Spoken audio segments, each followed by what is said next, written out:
This presentation is going to be relatively broad. I'm going to be talking about how digital sort of affects the healthcare system as a whole. Digital, as you know, is quite all-encompassing, and you can really get lost in the details. Out there's a lot of hype. It's very hard to separate out what's truly working from a business perspective from potentially what's just sort of speculation, media. A lot of money's being poured into digital. And what we're seeing out there is that some companies are able to effectively use it, whereas some aren't.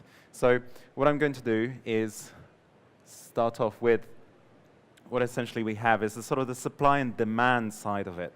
Okay, so the demand comes from really an aging population, rising prevalence of chronic diseases, mental health, increased sort of home care and burden on the healthcare systems. To top it off, we have sort of adherence and compliance issues. This sort of creates a demand for greater value, and there's no more money left in the systems as well. So we're stuck to a point where we have this sort of burgeoning, sort of top-heavy issue here, rising costs, and yet nothing to really solve that problem from an economic standpoint. But fortunately, we have technology, right? So this is where digital is going to come and solve all our problems. And that's where we start to see the supply side. So we have increasing connectivity. The cost of hardware is decreasing. So processing power is becoming cheaper and cheaper. Storage is becoming cheaper and cheaper. The world is becoming more interconnected. And also we're seeing a huge shift towards patient centricity. A lot of the sort of the technology that comes over from the tech sector has always had the end customer in mind. So as that sort of starts spilling through to the pharmaceutical sector, is what we're seeing is that sort of shift as well, where we have that the patient in mind there. Okay. So the types of sort of technologies that we see that are quite that are actually making a difference out there, and potentially will be doing so for the next sort of 5 or 10 years. I think like precision medicine, predictive analytics, integrated care, some outcomes-based medicine, that all leads towards a more sort of deterministic view on medicine, so sort of more rational prescribing. And I'll talk a little bit more about what this means for physicians and the providers, because we're getting to a point where medicine is becoming locked down. Some of the decisions are not being made by the traditional decision makers, and then and that sort of tilts the balance of power from potentially the providers to whoever actually holds some of these algorithms. So when we talk about digital, and from a very sort of high view, I'm going to start on the bottom line here. The enablers really are sort of the data, the just increased use and mass use of data that's being gathered. And we have things like wearables at the moment that's just producing a ton of data. The problem with data is that it has to be high quality. And really the companies that will succeed are those that control the real high quality data. At IQVIA, we do a lot of real world evidence studies, and anyone who works in real world evidence will tell you that it's trying to clean the data, trying to make it in a format that's very usable is very difficult. So there's a lot of work that is being attempted, and there's still a lot of work to be done on making sure that the data is in a format that we can use easily. Technology and analytics. So I think really from technology and analytics, what we're seeing is that you have companies that can hold data, but you also have companies that are very good with working with algorithms and creating these sort of algorithms. And that is something that pharma just isn't good at the moment. So we have this sort of split between different holders of power, where pharma companies are finding it very hard to operate in areas that they're just not used to. And also we're trying to create these capabilities, so trying to create a tech capability or a digital sort of organization with your pharma company is very challenging when you have companies like Google and Facebook and so on that already have a culture in tech. They already are able to attract the talent that potentially pharma companies can't due to various reasons, including culture and so on. And of course, connectivity.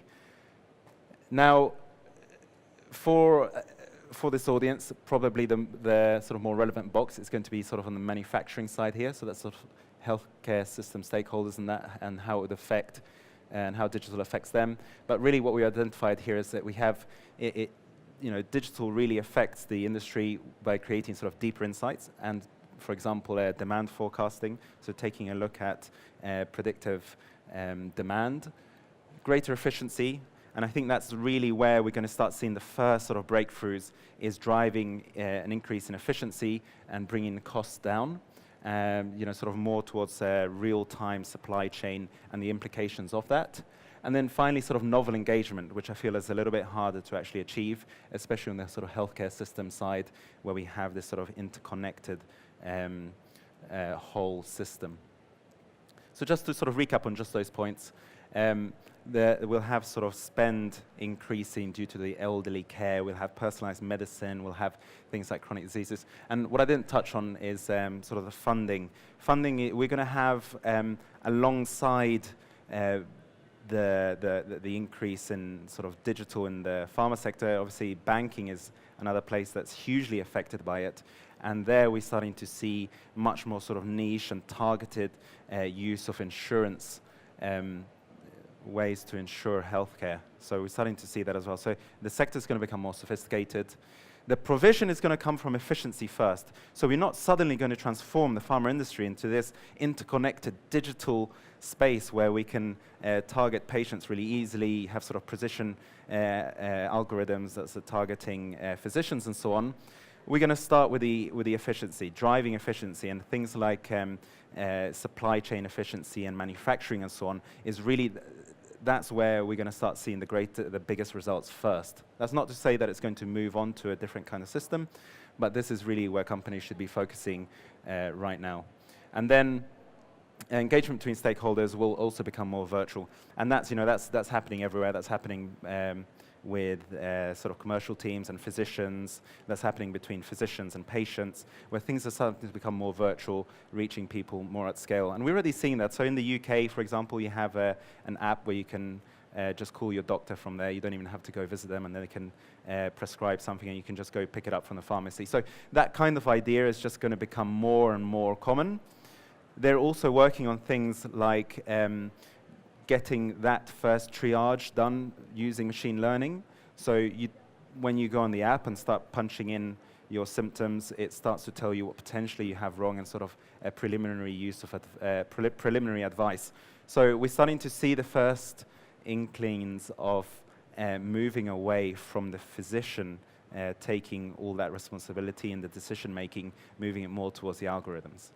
Which poses a question which is quite interesting. If the algorithms start making the decision-making, how will your commercial team go and promote the products that you have? Because it's not going to be face-to-face anymore.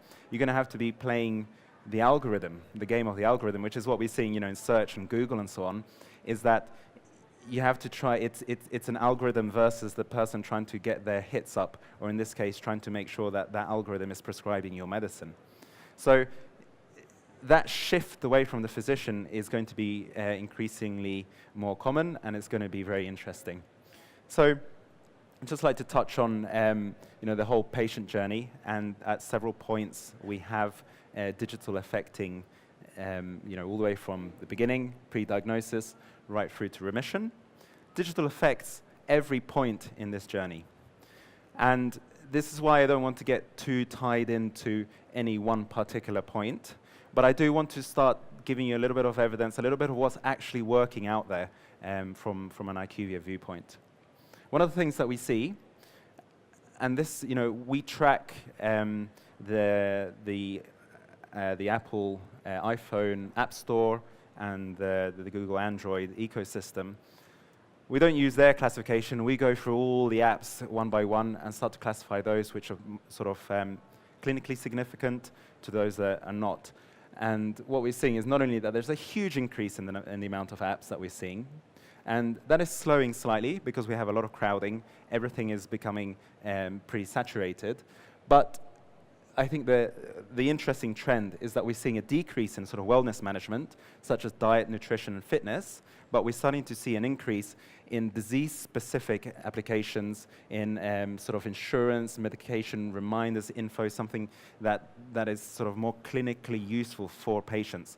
And I think that's a very interesting trend that we're seeing right now. So things are starting to evolve, becoming more sophisticated in these spaces. And typically with apps, you tend to have one or two winners that take up the variety of the market. And then there are a lot of sort of Me Too's and copycats and so on. So we're also seeing that those that have the right type of engagement early on do tend to emerge as winners, especially in the technology field. Now, this is about predictive analytics, and I think this is quite interesting because we have a very active and growing team at IQVIA in the London office, where we have brought in a ton of data scientists to work on the sort of real-world evidence that we have. They take things like insurance data, they take social media data, they take EMR, combine everything together to answer specific questions. And these questions have to be quite specific, and we are working with so many companies right now on these kind of topics here. These three tend to be the most robust, and that's sort of disease progression, prediction of disease progression. So we can take a look at striating different patients and taking a look at the types of tumor that they have and predicting whether that tumor is going to increase in size or not. That's an example. With quite high accuracy, I might add. Treatment response as well, and also sort of non-adherence. So these are quite, I would say, specific questions, but the list of questions that we're able to answer is growing more and more. And companies are starting to use these services over and over again. So now we're really starting to see sort of machine learning and predictive analytics enter healthcare in a meaningful way. Just to caveat that as well, we do also see that there's a lot of, I wouldn't say misinformation, but there's a lot of hype around some claims that are made from companies out there, that when you dig deeper a little bit, you actually see that they're using a lot of manual intervention to actually create the results because their machine learning algorithms aren't there yet. And that's really frustrating for a lot of customers who come and say, I thought this was going to solve my problem, but actually what we're seeing is that it's not quite there yet, it's not capable yet. And it all comes down to having that very good quality data at the beginning, and that's one of Roche just acquired Flatiron. We'll see that slightly later. Flatiron was a company that was essentially, they just manually went out and started copying a lot of the medical records, oncology-specific medical records, putting them into a format that is highly usable. So it was very manual work, tedious, people were having to do it, but once you have that database, that was super useful. And then towards more sort of precision medicine and rational prescribing, we have biomarker testing that is on the increase. And it's on the increase, especially in developed countries, relatively quickly.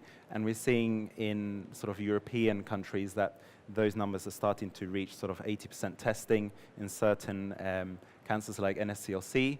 And there's sort of Japan just catching up.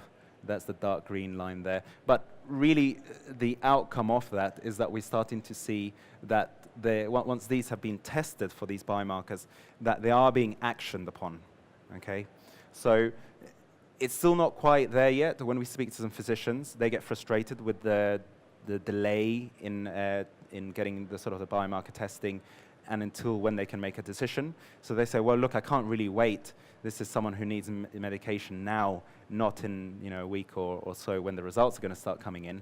So we still have a lot of inefficiency there, where you have prescribing that happens prior to testing, results come in, and then physicians have to then go and modify that the provision of that medicine as well. So still a lot of challenges there, and I know that this is a very active area with a lot of the diagnostics out there. And this is really here about the sort of the shift that we were talking about. So with the increase, with this sort of challenges that we have this sort of the analytics that are starting to use data to enhance and inform prescriber decisions. And what that's doing is making a more sort of deterministic healthcare system. Okay, so I've talked about that already, that we have this sort of power shift that's moving from healthcare providers to the providers of the technology, be that the algorithms or the holders of that high quality data. So that's something as well to be wary of, because I think a lot of companies are going to get blindsided by these tech or potentially, highly technologically competent companies coming in and creating this shift in power, and companies will have to sort of really pivot and start changing their commercial model on how to operate within that space. And sort of where can we get these sources of value? So where can companies get sources of value from digital? How can they operate within digital? When we've went and spoken to large companies, and there was one in particular. Went to the US, and we spoke to their chief sort of technology officer, and they said, look, I've poured a ton of money, I have a whole digital team, we keep pouring money into them, but we're just not seeing results, because really we don't know what to do with it. We're putting money into it, but the end result is nothing, so we're going to have to start scaling back on this. It's just really confusing. What do we do, and how can we operate efficiently? Well, the answer is that traditionally companies, the sources of value, it all comes down to the molecules that we have. Next, it's the sort of advanced therapeutic techniques, the sort of CRISPR type or sort of gene editing type therapeutic techniques, and then some of the data information processing, real world evidence and so on. That's another source of value. But what we see in the future is really partnerships and collaborations when it comes to digital, because we are going to have this multiple stakeholder type approach, where we're going to have tech companies who know their algorithms and the data really well, but they don't know how to operate within the pharmaceutical space. And we've seen companies like Amazon struggle to actually navigate the healthcare systems, because they just aren't able to cope with operating in a highly regulated environment. They are traditionally business to consumer, B2C type companies, but healthcare is really a B2B style system. So they're finding that very difficult to cope with. So partnerships, collaborations, that's really where we see the initial push towards having a successful digital strategy comes into play. And some of and I like pointing out Roche, because they really stuck their neck out with digital. So they've said, okay, we have a very convincing mission statement. We know what we want to do. And they have a vision of where they want to be, and they have put a lot of money in forms of sort of the venture arm that they have into investigating any sort of companies that fit within this certain vision that they have. And that's how they've come to acquire companies like Flatiron and Foundation Medicine, and they've said, this is what we're going to do, and this is what we are. Okay. Now, Roche does have quite a strong mission statement. Other companies potentially struggle to find exactly how they want to use digital. And it's, that's one of the first things we say to companies is make sure that you know where you're going to be heading to. And secondly, don't just get it, don't just try and implement digital because everyone else is doing it. You have to try and solve very specific problems at the beginning, and that's usually, like I said, this drive in efficiency. So take a look at your operating model now and identify points where you can use digital to try and solve this. It's not about just trying to have this big team that just has digital across the spectrum. It is about solving very individual specific problems. So that's one type of approach that Roche has gone for the M&A side, right, just acquiring. But companies, like I said, that have potentially maybe a wider variety of needs have started doing more sort of the partnership or consortium approach. Like Code, for example. Code is a collaboration between hospitals, regulators and sort of payers and pharma companies in a way to build a system that tracks and is able to essentially track oncology prescribing on a near real-time basis. So there's a lot of data sharing that goes on there. It's a consortium, it's an agreement between all these stakeholders. And the idea is to have this collaboration where they're able to all benefit from the use of data. So pharma companies love to see how their products are being prescribed. Payers love to see the usage of these products. and obviously very good for physicians because they're able to have real-time analysis of how different hospitals around Europe are prescribing those products, and to see it acts as a benchmark. And key to this is that you start to get really interesting concepts like your pay for performance and sort of indication-based pricing. You are able to get that from this because that gives you this platform that allows you to start using indication-based pricing in a much more concrete way than we have before. And the sort of the maturity level, sort of the capability model, where we have the status quo, where everything is sort of about gathering data, analyzing it, retrospectively. Moving on to the emerging is really where we are now, where we start to looking at things in the future. So maybe the deep learning, trying to understand our data and apply it for things that might happen in the future. So a lot of extrapolation going on. Finally, what we're going to see is that every company will have, their own in-house sort of this industrialized analytics, this aligned model, but we're not there yet, and we're not going to be there very soon. Okay, so it's all about making sure that we have these sort of partnerships. So what does that mean, and the closing points, especially for the audience here at CPhI? So provision will focus on efficiency first. Vendors are going to be very much interested in making sure that their operating model is lean. Multiple players across the whole digital landscape, and we're talking about tech companies, we're talking about healthcare companies, and increasingly interconnected patients, physicians, and payers having greater insight on what's actually happening within the market. Partnerships are essential because no one company can do everything at once. You're not going to be able to build that capability model. Making sure you find a good partner is going to be very crucial for an efficient digital strategy. Supply chains are going to be converging towards real time. So I talked about that a little bit more before. I think we've seen that across various industries. We've seen that already in pharma. The sophistication of supply chain, especially with things like the Falsified Medicines Directive and so on, making sure that we can track everything from start to finish. It's all going to be reliant on digital, and this is where vendors, such as people that we see over here, such as all these exhibitors, they're going to have to start identifying areas that they're able to help the pharma companies, the sponsors. They're going to, vendors have to provide some sort of advisory services. The sponsors, these pharma companies, they're not going to be able to engage, or they're not going to be able to understand the multiple complexity of using digital in the area that you operate. So we're starting to see already companies like CDMOs already start to offer, certain digital advisory services that is specifically tailored to the situation that they're in. Okay, so that's the closing thoughts. Do we have any questions for me right now? Yes? 2 seconds, you're getting a mic. Yes. Hello.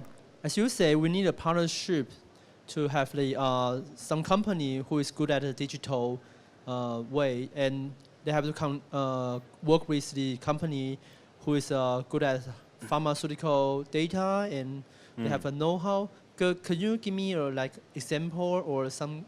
Is there any company they already done the things like that before? So what we say, I think traditionally,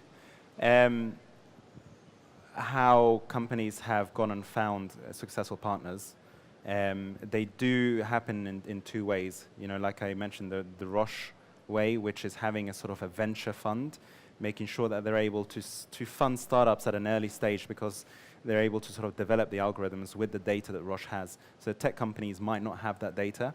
It's the big pharma companies that will have the data, but not the know-how on how to turn that into meaningful insights.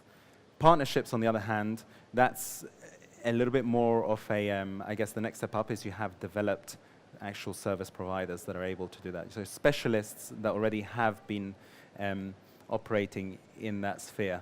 And the type of partnerships that we're talking about is, like for example, Merck and Alibaba to provide digital healthcare services in China. That's a really good one, and that's one of my favorite ones there because you have Merck saying, okay, how can we go about doing this? We can't possibly go and provide a sort of digital service in China alone. So what we're going to do is we're going to partner with one of the biggest players out there, because they already have the existing infrastructure. They don't have the know-how that we do in terms of market access, in terms of engaging patients and so on. But that's a classic partnership there between two companies that don't really mix, that are able to form that sort of healthcare digital partnership. Do we have any other questions? Lady? Just wait for the mic. What would be your advice for a pharma B2B company? How wisely can they use a digital platform, a B2B company, not the B2C company? So what would be my advice for a B2B company using a digital platform? Yeah. It's B2B is going to be a huge user of digital, but we're not, it's not on the tech companies out there are already creating a lot of B2B, and they're able to operate in a B2B space. Like I said before, traditionally they understand B2C a lot more than B2B, but that doesn't mean that they don't already offer really interesting B2B models. So I guess for a B2B company, the advice is really trying to identify where you're able to increase that sort of efficiency in using a technological service to provide scale, to provide sort of better engagement with the clients, or potentially provide deeper insights into the market. I think those are really going to be, at the beginning anyway, the key areas where B2B is going to operate efficiently. Yeah.